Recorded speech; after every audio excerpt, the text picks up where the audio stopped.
Assalamu alaikum wa rahmatullah, and good day to all of our beloved viewers of the Voice of the Cape's YouTube and Facebook page. My name is Amir Adams, and of course, we are continuing with the Voice of the Cape's online matric revision program for this year 2024. And these sessions are proudly sponsored by the Two Oceans Graduate Institute, an accredited online platform where you can become a primary or high school teacher by studying in the privacy of your home. For more details regarding this, you may visit www.togl@.ac.za, or you may call the number 021 829 7015 for more information. And that is, of course, pertaining to our official sponsor for this year's Voice of the Cape's online matric revision program, which is, of course, being sponsored by the Two Oceans Graduate Institute. Without further ado, it gives me great honor and privilege to be introducing our facilitator for today's paper, or for today's session rather, and that is none other than Muallima Fatima Karbary. She will be giving discourse and guidelines regarding preparation for physics.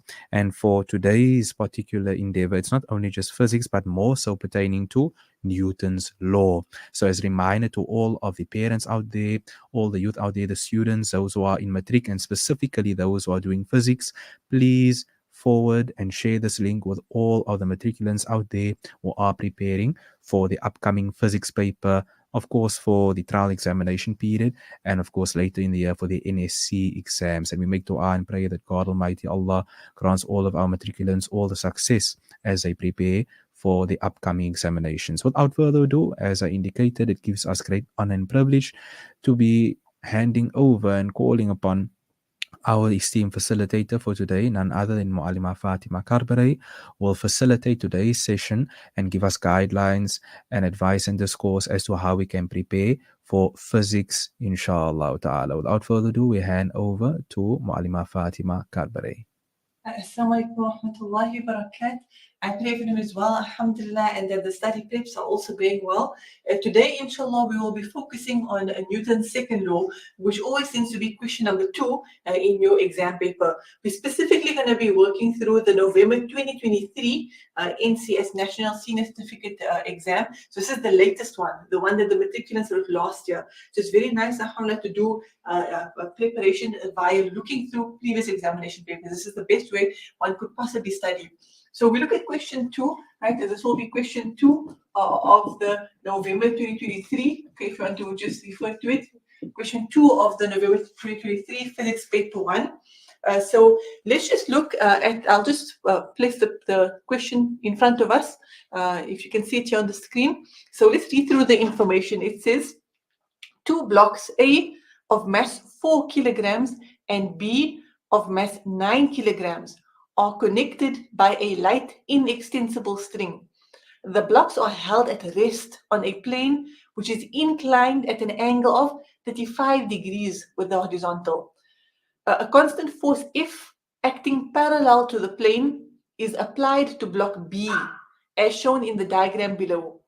The blocks now accelerate up the plane at 2 meters per second squared. And so we have a diagram here which they've illustrated for us. You have block A over there, 4 kg. There's a string between the blocks, block B, 9 kg. You can see it's being pulled parallel up the slope by a force F. And we see the slope, the incline of the slope, it's an incline of 35 degrees Celsius. Sorry, 35 degrees. So the first question that I ask over here, 2.1, it's often your theory question. For 2 marks, it says state Newton's second law of motion in words. This is oftentimes in the previous exams, it's always there. So make sure to memorize this. I will just give a short statement of what they're expecting you to say. Newton's second law is when a net force acts on an object, the object will accelerate in the direction of the force. And the acceleration is directly proportional to the net force, and it's inversely proportional to the mass of the object. So this definition you'll find in your textbooks. Make sure to memorize it. It's 2 marks. That might not be a lot, but every mark counts. You know, that mark can be the difference between a B and an A, or it can be the difference between a C and a B. So make sure to memorize it. It will most likely come in your upcoming exams.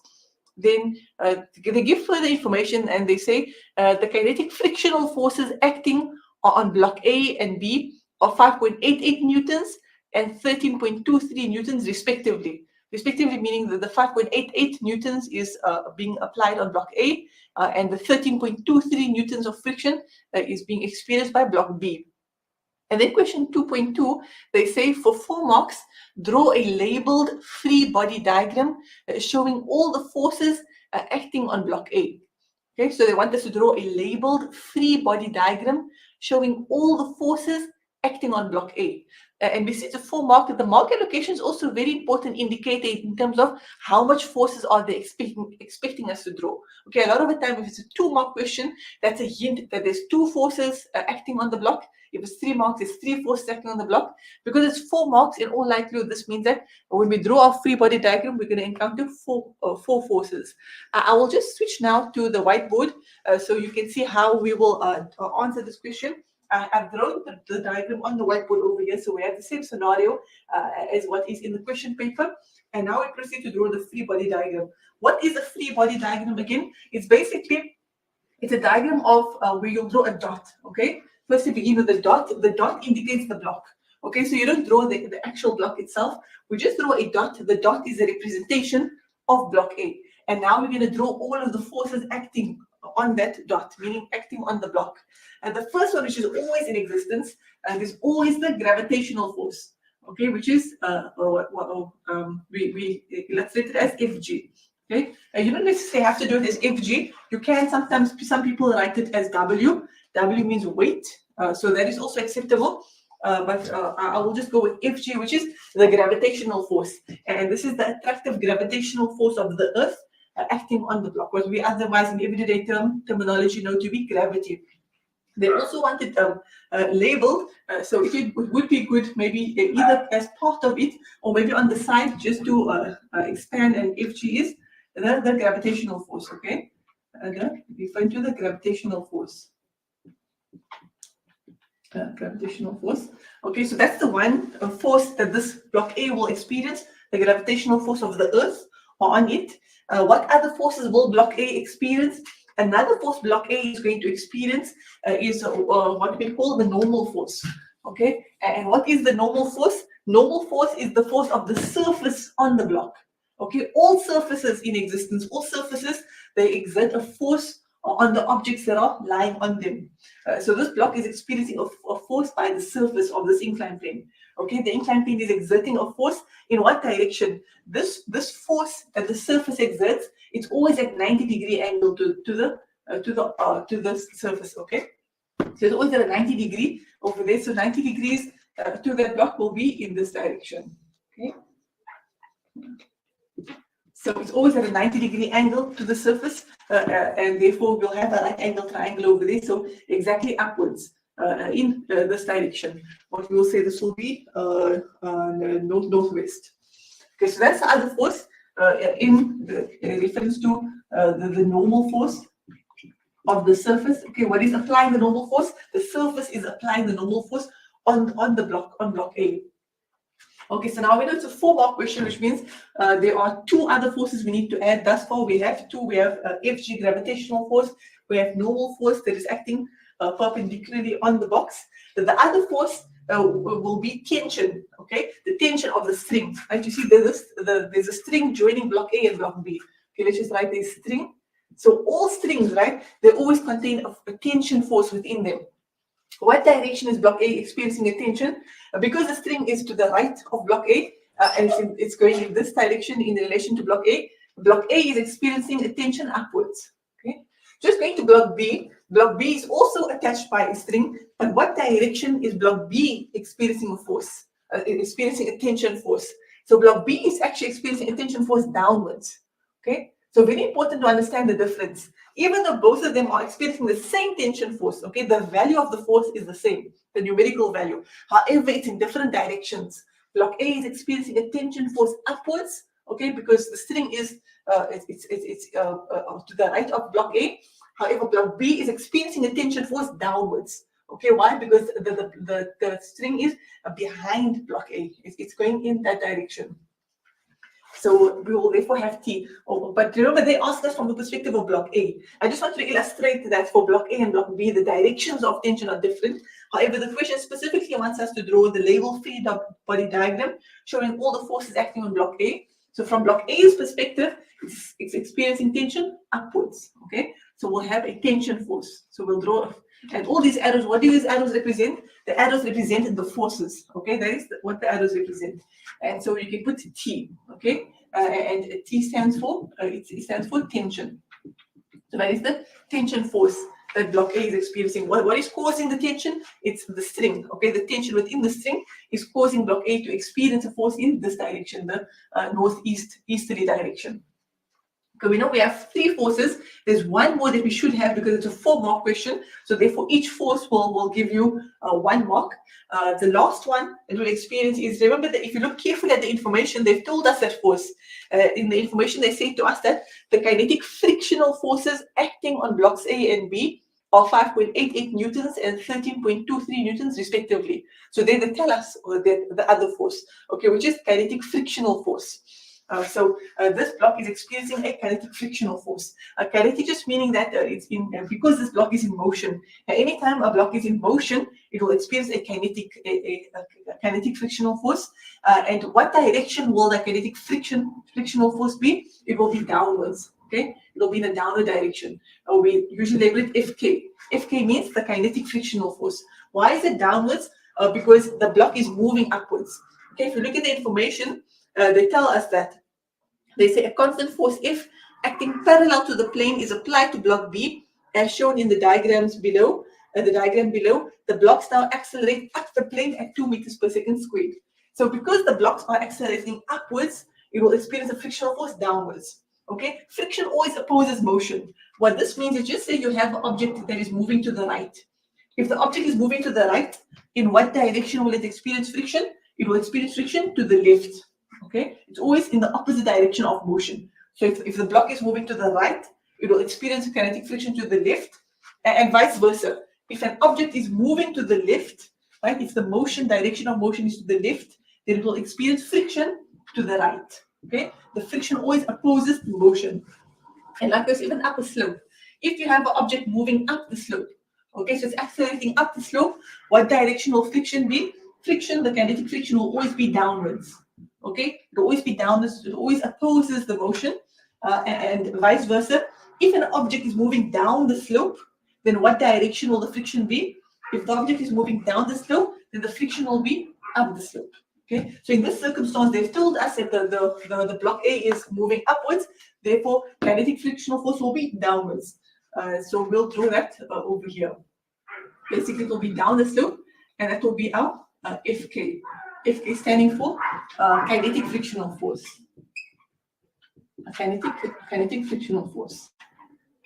So this will give us our 4 marks for the 4-mark question of 2.2. The free body diagram is consisting of normal force, tension, kinetic friction, and gravitational force. Then looking at question 2.3. Question 2.3 says, calculate the magnitude of 2.3.1, the tension in the string. Okay, so now the next question they want us to do in 2.3.1 is they want us to calculate the tension in the string. Remember we said that the string contains tension. Now they want to know what is the value of that. Right? We have to give them the numerical value of what is the amount of tension that is contained within the string. So we'll keep our free body diagram here. It's very helpful in terms of comparing where the forces are in relation to each other. And let's just make a note. We're busy with 2.3.1. How much marks is this question? It's a 4-mark question. Okay, so if they ask you a question like this, calculate the tension in the string, how do we go about answering this? I would advise that if you are following along on the video right now, to please keep a formula sheet in front of you. In the exam, the formula sheet is your best friend. Okay, it's absolutely your best friend. It's what you're going to need to guide you along as you go through the paper. And because you're doing Newton's laws, right? What section in the formula sheet is going to be relevant for us? It will be force. Okay, so Newton's laws, that on the formula sheet where you receive all of the formulas, the section that will be relevant for you and helpful to answer question 2's Newton's laws is the area on your formula sheet which says force.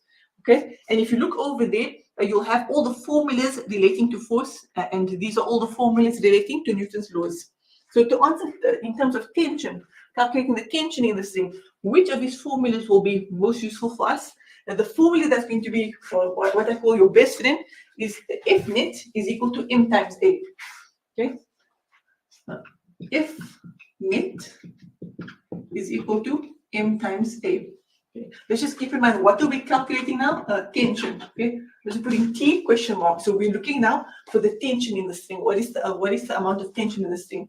So in order to answer that, or any question similar to that, this is a very valuable formula. This is the formula you get used to answer that question. Okay, F net is equal to M times A. What does F net mean? Net means total. So F net stands for the net force, the total force. Okay, the total force that the block is experiencing, it is equal to MA. M stands for mass. Okay, M is the mass of the object, and A stands for acceleration of the object. Okay, so total force is equal to mass of the object multiplied by the acceleration of the object. These two aspects are very easy for us to fill in. They gave it to us. We know the mass of the object. Okay, we're looking at it from the perspective of block A, because we already have a free body diagram for block A. We have T over there. We know how T is located. So from block A's perspective, the mass of block A is 4 kg. So we know what M stands for. And the acceleration of block A, that they've also given to us. Okay, if you look at the information given to us in question 2, they say a constant force F acting parallel to the plane is applied to block B as shown in the diagram below. The blocks now accelerate up the plane at 2 meters per second squared. Okay, so we know what A is. They told it to us. They said the blocks accelerate up the plane at 2 meters per second squared. So that's nice. We know what these values are. But now, what do we fill in by F net? When they say total force, what is the total force? Okay, so we need to actually look at it from a perspective that is relevant to us. What are we looking for? We're looking for tension. Okay, that's what we're looking for, tension. So when you talk about total, you can either only discuss total in the x direction, or you can discuss the total in the y direction.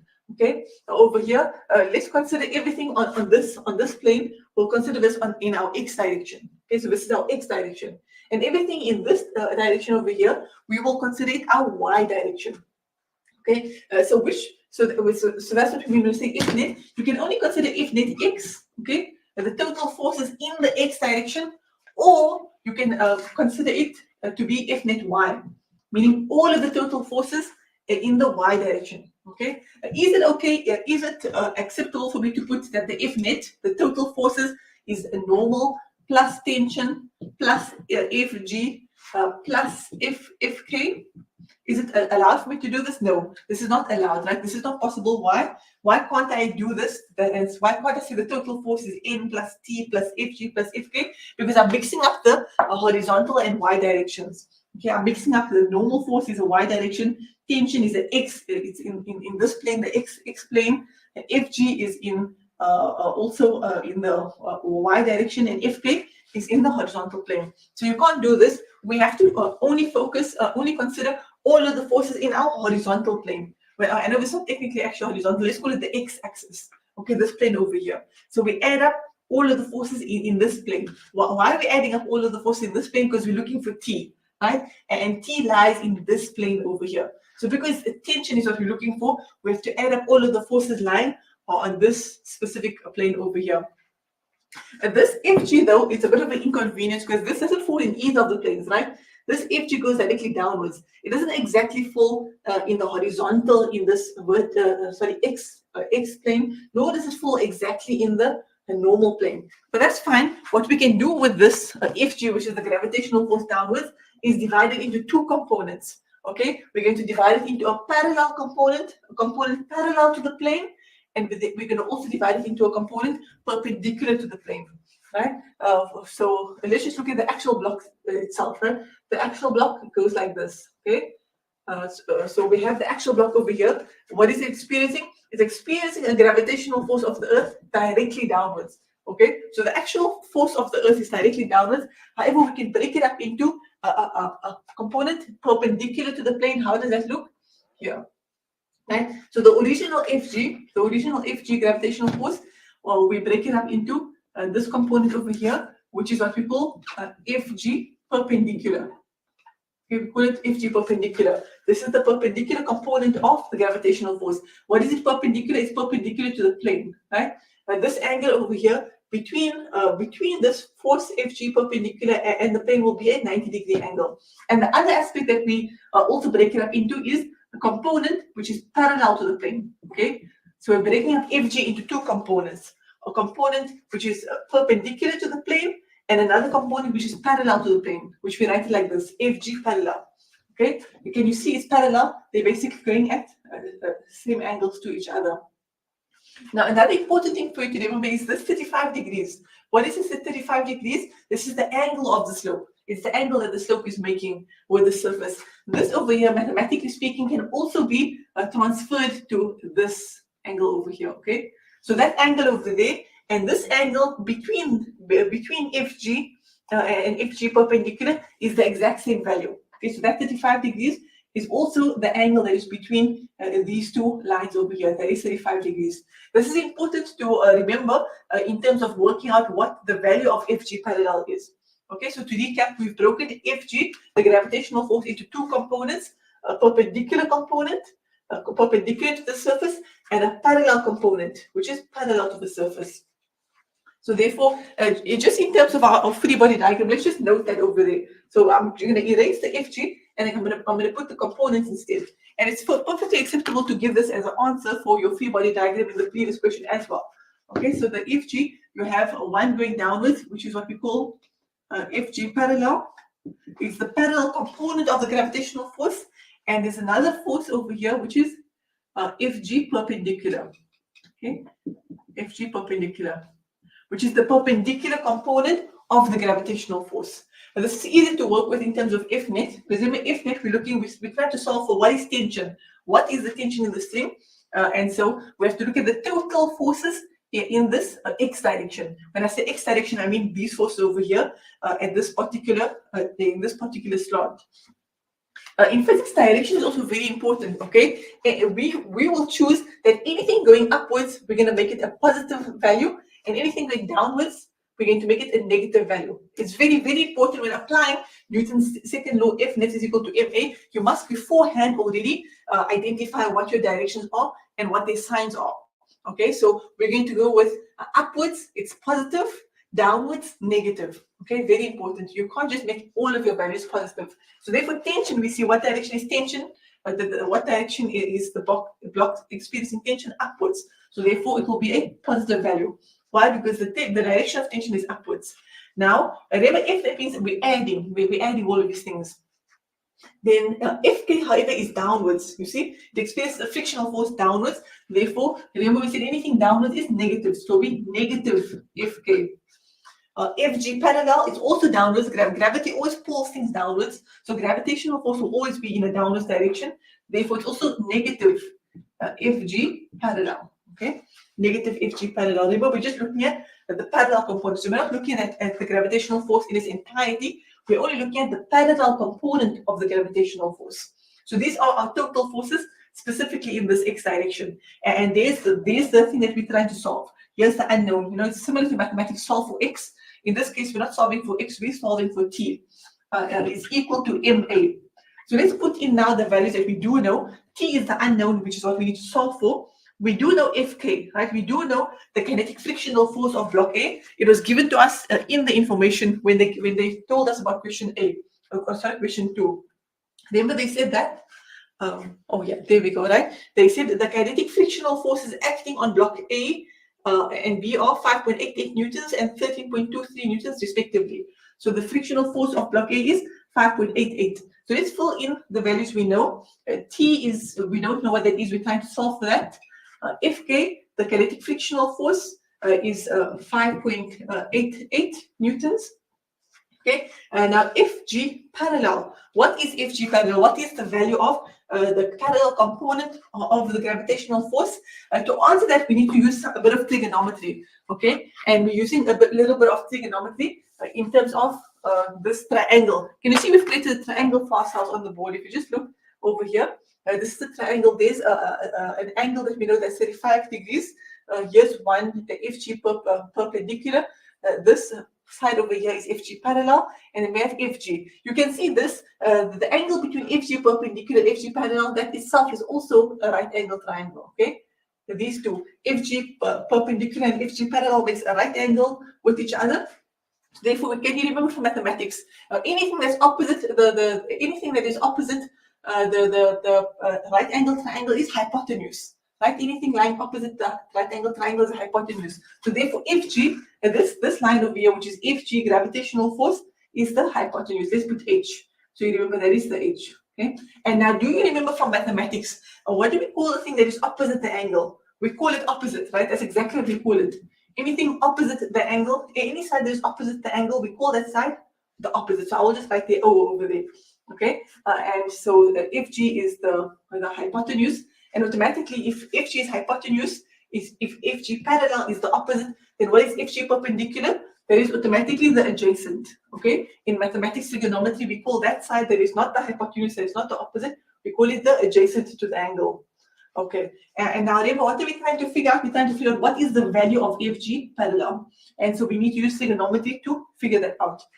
Do we know the value of the original FG, the gravitational force? Yes, we do. We can figure it out. Okay, what is FG equal to? The formula, which you can also find on the formula sheet if you can't remember it by memory.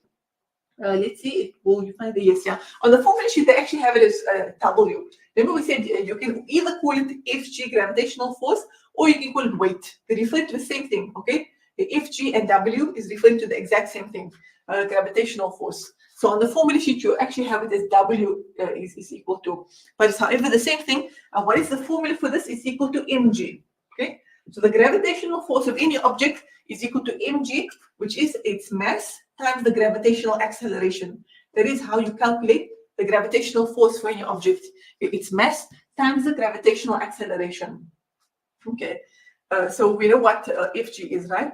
And so now we need to figure out the opposite. So we have to think of trigonometry. In trigonometry, what are the various ways you figure out opposite? Remember, in trigonometry, you have sine theta is equal to O over H. You have cos theta is equal to A over H. And then you have tan theta is equal to O over A. O over A is tan over. Yeah, that's how I remember it. I remember it like sin no, cos and tan over. That is just my way, but I'm sure you can use any way that how you personally prefer to remember it. So we're looking for FG parallel, which is the opposite in this triangle scenario. So we need a formula to use that has opposite in it. So our options is either sine theta, because that has opposite in it, not cos. We can eliminate cos, because cos is A over H. We're not looking for adjacent, we're not looking for hypotenuse, so we eliminate that. So either we're going to use sine theta, which is O over H, or we're going to use tan theta, which is O over A. So which one? We actually can't use tan, because in order to use tan, we try to figure out what is the opposite, what numerical value is opposite. We need to know adjacent. Do we know what the value of adjacent is? FG perpendicular? No, we don't know what the value of FG perpendicular is. Therefore, we can't use tan theta. We will scrap that. So the only option to figure out what the FG parallel is, which is the opposite in this circumstance, is sine theta. Sine theta is equal to O over H, because we have hypotenuse. We know we have a number for hypotenuse. What is the hypotenuse over here? It's the FG. Okay, FG is equal to mg. So we know the mass of the object is 4 kilograms, and g, which is gravitational acceleration, is a constant. It's always 9.8 meters per second squared. That is always a given that you don't ever have to figure out for yourself.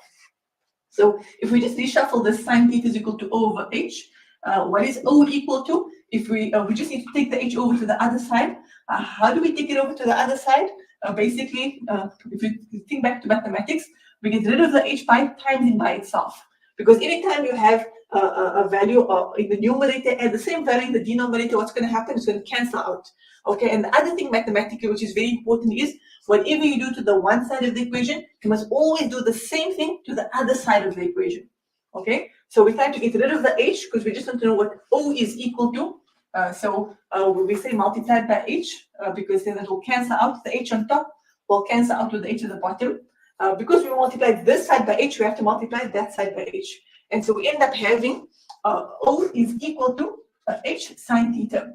Okay, which is what we want to know. What is O equal to? Opposite is equal to H sine theta, which is hypotenuse multiplied by sine theta. What is theta? Theta means the angle. Okay, what is the angle we're dealing with over here? That's 35 degrees. Okay, it's the slope it's the angle of the slope, which is 35 degrees. I'm just turning it around. It's still referring to the same thing. O is equal to H sine theta. In this circumstance, our O is FG parallel. Okay, why is that the O? Why is that the opposite? Because it is opposite the 35 degrees. Okay, it's opposite there. And this you have to, you see, it's very important when you're doing physics, your mathematics knowledge also has to be strong, because physics involves you understanding your mathematical trigonometry information very well as well. So make sure, you know, to have a solid mathematical background at the same time. So if I just change these, the O in this circumstance is FG parallel. What is the H in this circumstance? The hypotenuse is the FG. It is the original FG gravitational force, which is mg, and then it's sine theta. Okay, so FG parallel is FG sine theta. Let's just expand on what FG is. What is the formula for FG? The formula for FG is mg. Okay, that gravitational acceleration is equal to mass. The gravitational force is equal to mass times gravitational acceleration. Okay, so I know some of the students, alhamdulillah, some students are fast. Some students know this already. However, there might be some students in the audience that this is a bit shaky. Okay, so please bear with me. Those students who already know this knowledge, maybe it's already like, you know, like the back of your hand. Just bear with me for going slowly through this, because there might be some other students out there for who this might have been a bit shaky knowledge. So just a revision of this.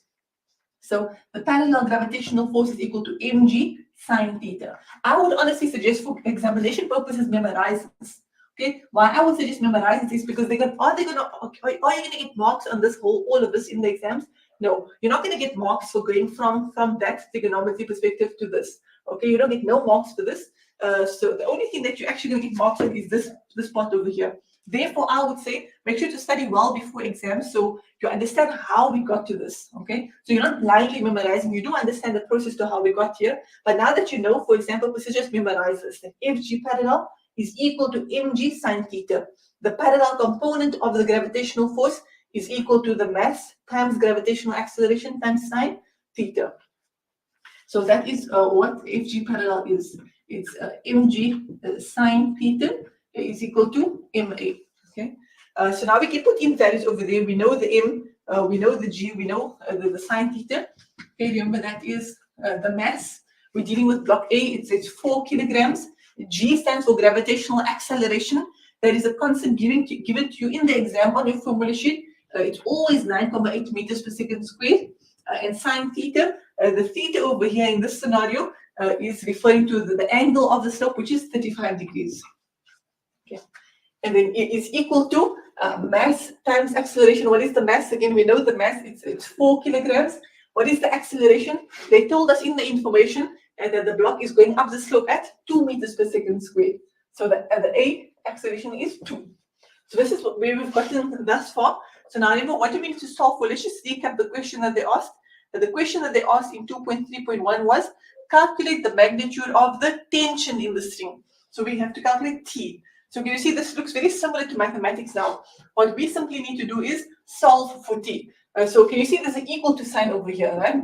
So if you just read this out, it says T minus 5.88 minus 4 times 9.8 sine 35 is equal to 4 times 2. Okay, so we need to get all of these other numbers over to the other side of the equal to sign. Okay, so we need, the only thing that must be on this side of the equal to sign must be T. Okay, we want to know what is T equal to. Okay, so all these other numbers, we have to take it over to the other side of the right hand side. So of the equal to sign.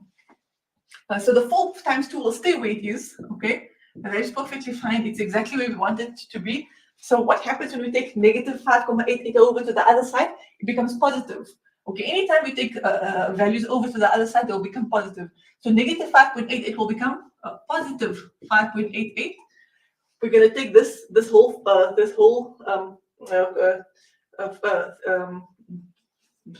compound over here over also the 4 times 9.8 times sine 35. We're going to take this over to the other side of the equal to sign. Again, same thing happens. This negative in front, when we take it over, it will become positive. Okay, so that will become positive 4 times 9.8 times sine 35. Okay, so we've taken all these values over to the other side. Therefore, their signs changed. All the negatives became positive. So now we have T is equal to 4 times 2 plus 5.88 plus 4 times 9.88 times sine 35. If you put this in your calculator and make very sure to double check your answers carefully so you don't have any mistakes, this should give us a value of 36.36 newtons. Okay, and that is our final answer. The tension in the string is 36.36 newtons. And that's what will be required to answer the question. Let's just check this question that we did. It was a 4-mark question. Okay, so what will we get the 4 marks for? You'll firstly get a mark for putting this formula down. Okay, putting this formula down. You can either they actually allow you to either put this formula down, or you could put this formula down. Okay, but as long as you put some form of formula down, that's very important. One of these, and thereafter you'll get a mark for substituting it with numbers. Okay, so substituting the values inside of all the mg, the fk, and such. That's the other perspective that you get a mark for. And you also get a mark for putting in numbers by MA.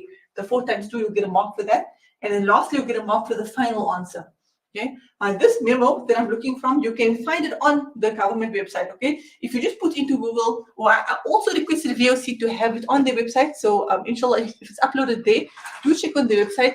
If not, all these NCS November 2023 examination papers is on Google. You can just Google physics MATRIC November 2023 and this will show up.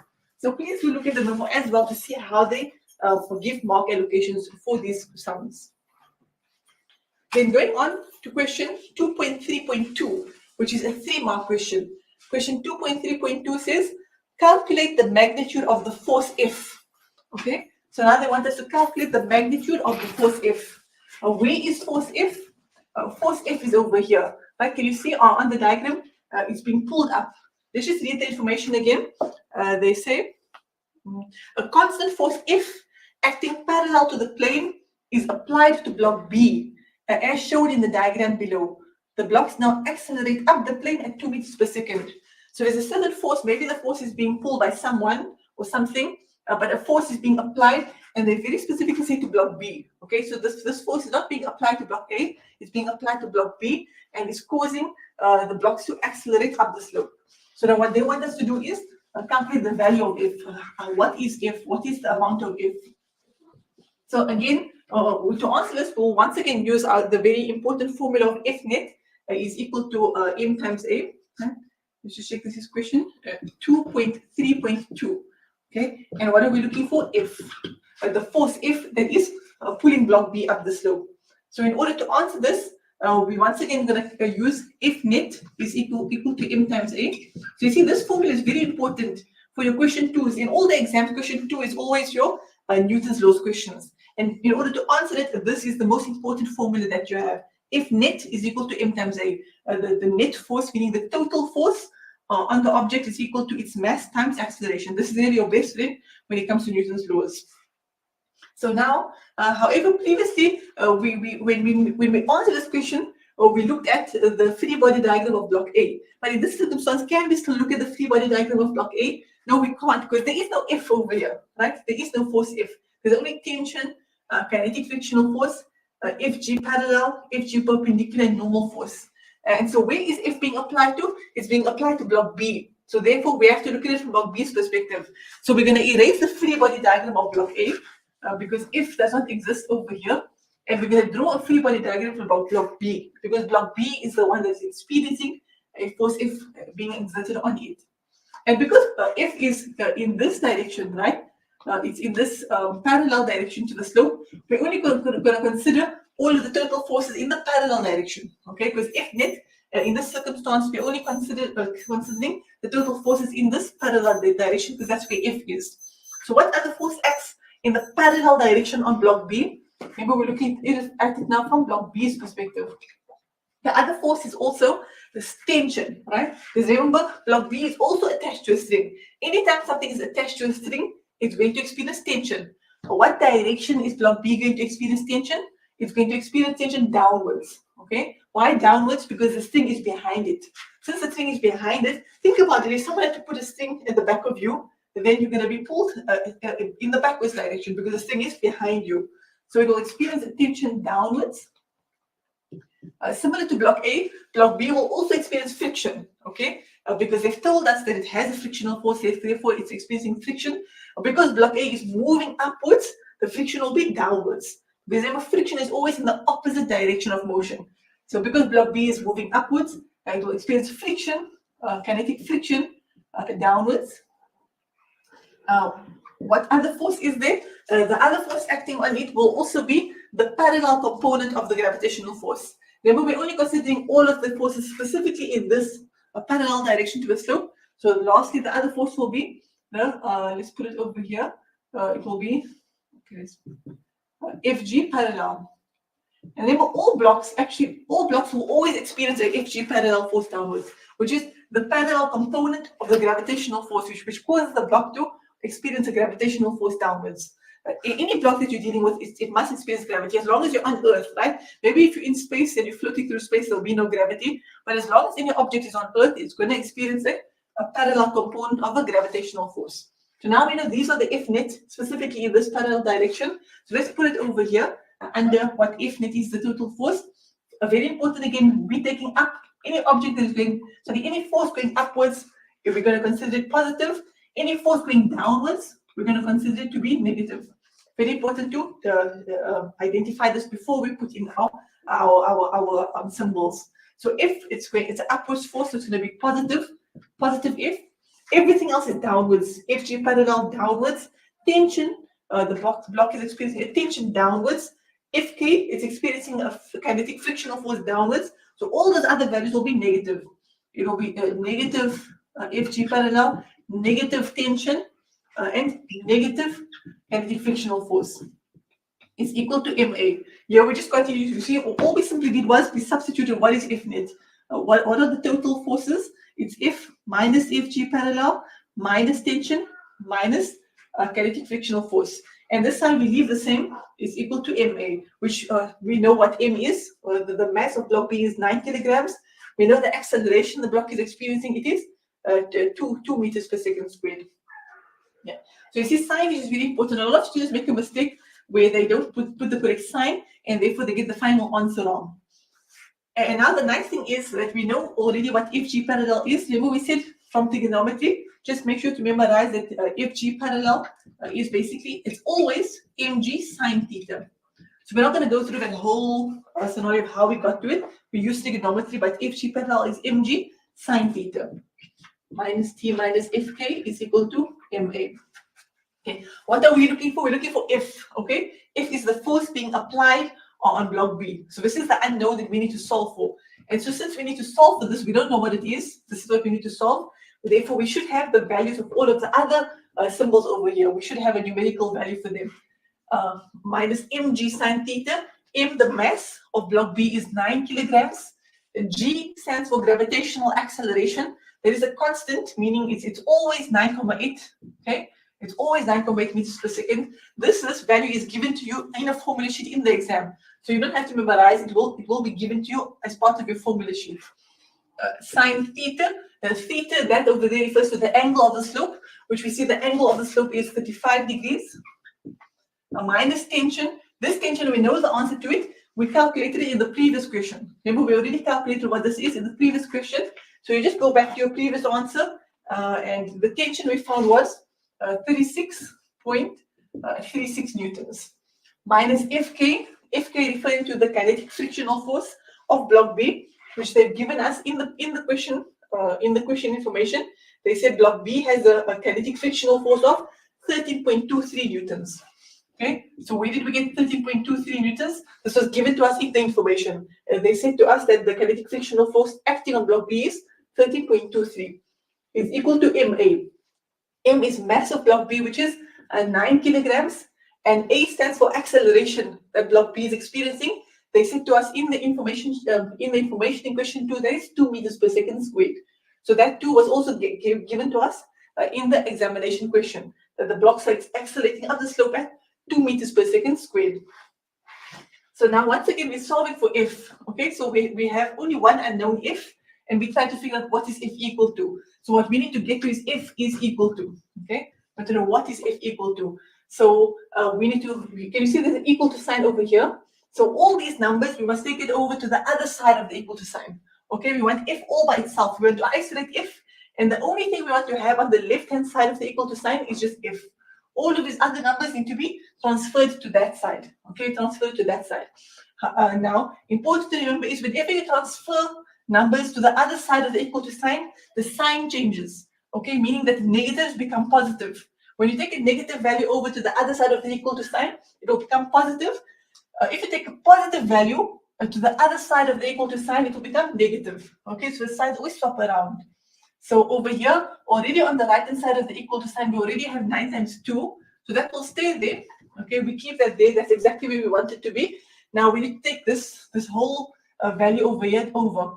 Okay, and can you see there's a negative? So when you take it over to the other side, the negative will become positive. So that whole value over there will become positive. 9 times 9.8 times sine 35. Okay, so that whole thing, we took it over to the other side of the equal to sign. When that happened, the negative became positive. Likewise with this, when you take negative 36.36 over to the other side of the equal to sign, the sign will change. So the negative will become positive, positive 36.36. And likewise with this, negative 13.23. When you take it over to the other side of the equal to sign, it will become positive 36.36. Okay. So what we've done here is we've simply taken all these values to the other side of the equal to sign. Why did we do that? Because we tried to solve for f. We want to know what is f equal to. So the only thing we want on the left-hand side of the equal to sign must just be f. Okay, f is equal to 9 times 2 plus 9 times 9.8 sine 35 plus 36.36 plus 13 plus this value will be at 13.23. Okay. And now when you put all of these values in the calculator, the answer you should get for this will be, let's see what they say, it will be 118.18 newtons. Okay, so that will be the value for all of, when you add up all of these values over here. That F is equal to 118.18 newtons. So that is the answer to question 2.23, which was 2.232, which said calculate the magnitude of force F. So now we know this force over here that is pulling block B upwards. The value of this force is 118.18 newtons. And how did we solve it? To recap, we solved it using this very important formula. F net is equal to MA. So you see, we use this to answer question 2.3.1 and also 2.3.2. So a very, very important formula that you use for question 2. F net is equal to MA. The net force, meaning the total force, is equal to the mass of the object multiplied by the acceleration of the object. Okay. Am I good on time? Okay, hopefully I'm good on time. 2.4.2, which is just a theory question, so it won't take long. 2.4 says the angle that the plane makes with the horizontal is now decreased. And then 2.4.1 says, how will this change the kinetic frictional force acting on block A? Choose from increase, decreases, or remains the same. And then 2.4.2 says, explain the answer to question 2.4.1. Okay, so let's just erase this. Let's just recap again. What is it asking in question 2.4? They're saying that the angle that the plane makes with the horizontal is now decreased. Where is the angle that the plane makes with the horizontal? They're talking about this over here. Remember, what is the original angle? The original angle was 35 degrees. Okay, so the angle between this plane and this horizontal ground over here is 35. So now they're saying, just imagine, okay, hypothetically speaking, just imagine that this angle is decreased. So it's no more 35, it's less than 35, right? It's decreased. So maybe it's 30 or maybe it's 20 degrees. So it's a smaller angle. Okay, so they're saying that this angle has become smaller. And now they say, how will this change the kinetic frictional force acting on block A? Will the kinetic frictional force, will it increase, will it decrease, or remain the same? Okay, so they're asking, how will the change in angle affect the kinetic frictional force? And what is kinetic frictional force? Remember, the Fk is the friction that the block experiences. So they want to know if we decrease the angle of the slope, will the kinetic frictional force, will that increase, decrease, or will it stay exactly the same value? Okay, and they want to also in 2.4.2 we need to explain the answer in terms of how we got it.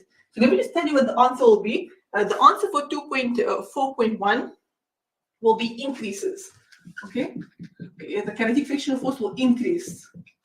But now, of course, we can't just give an answer. We need to explain why, right? We have to show the proof. Why is the kinetic frictional force? Why will it increase if the angle decreases? If the angle of the slope gets smaller?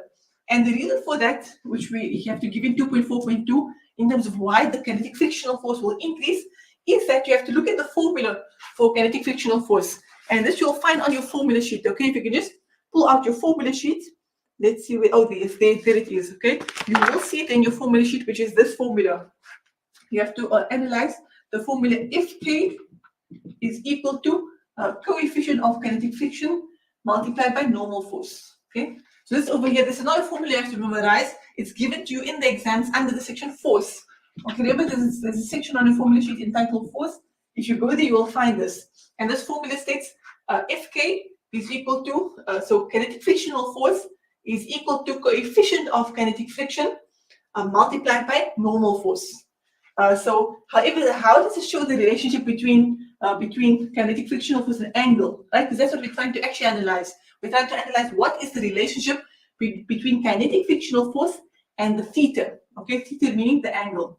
So how we join the two and how we establish a relationship between kinetic frictional force and the angle is just to expand on the normal force. Okay, what is the normal force?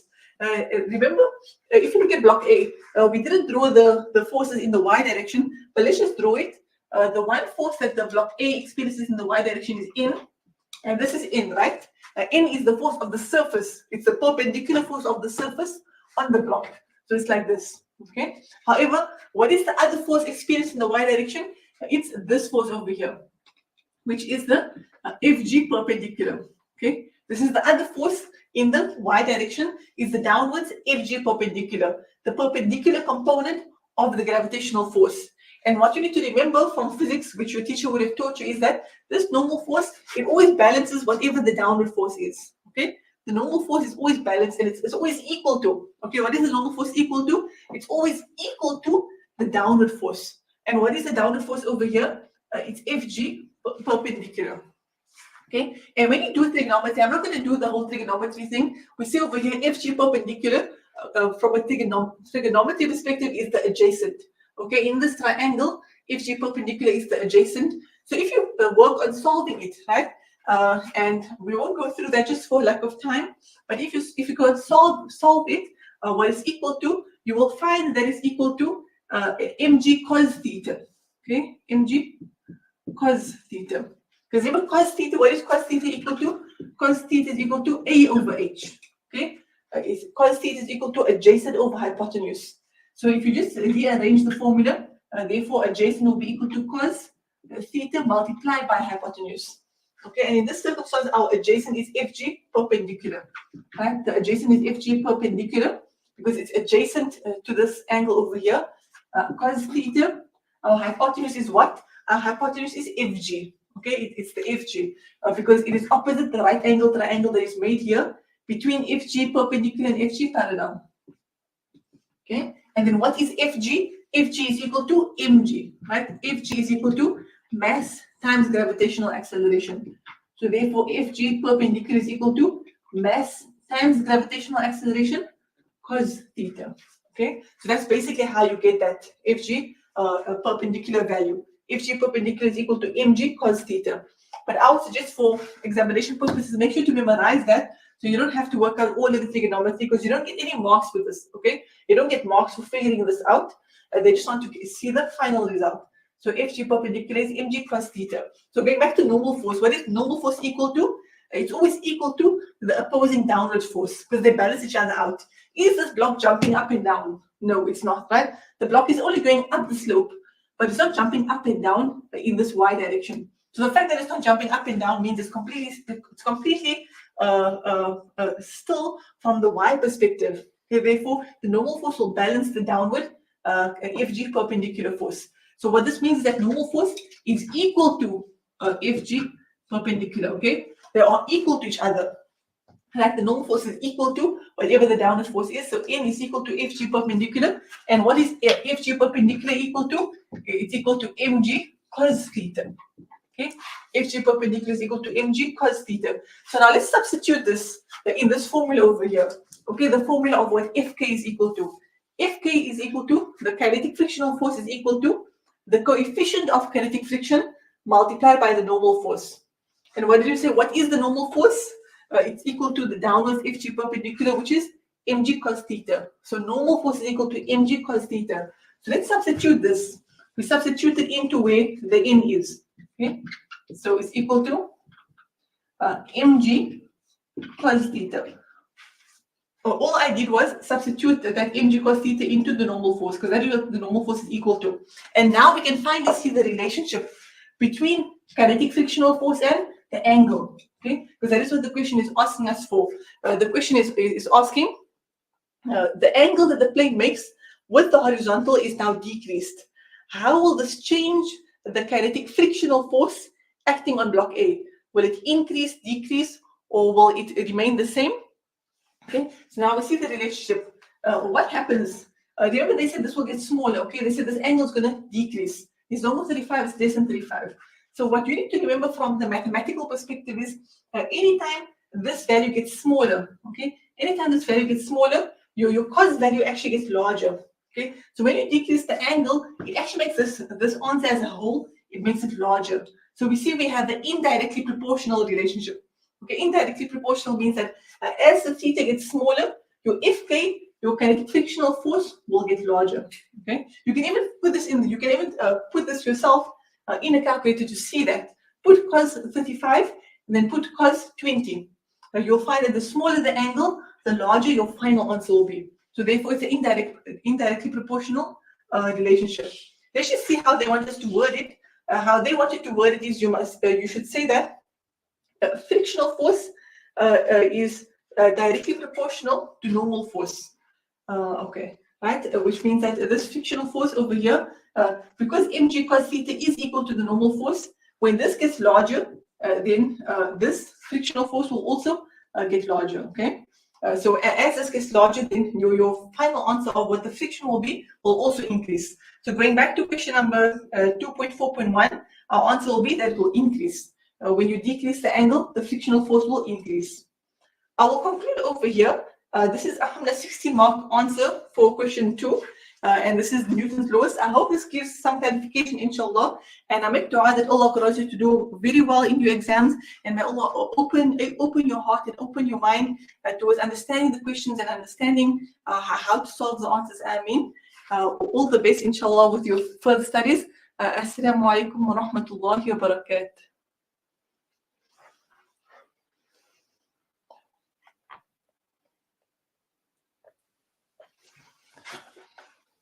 MashaAllah, we say Alaikum salam wa rahmatullahi wa barakatuh to the Honorable Mu'allima Fatima Karbary, who so beautifully rendered the facilitation for today's physics preparation, inshallah, for physics paper 1.